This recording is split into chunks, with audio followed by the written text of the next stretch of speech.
pong lamig. Mamimigay pa lang ngayon si Tap Tap ng 50 Australian dollar. Oo, tama ho ang inyong parinig. 50 Australian dollar o sa ating pira ay 1,800.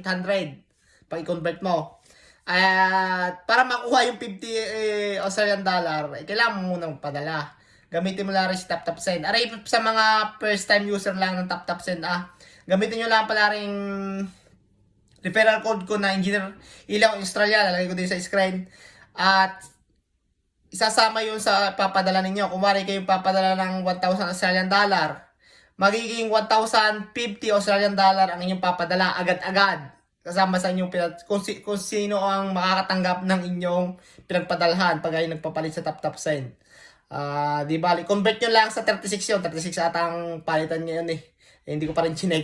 Basta, malagdagan ng 50 Australian dollar ang inyong papadala. Ay siya yung lamang po hilamig. Ari hanggang April 30 lang daw sabi ng aking agent. Ako pala endorser na rin.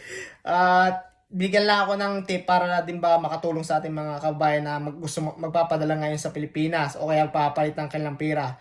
Ay siya, gamitin nyo lang rin Engineer Ilaw in Australia at kayo makakatanggap ng 50 Australian dollar. Ay siya yung lamang po hilamig at ako'y kararating ko lang galing ng trabaho. Ay ako'y kakain muna.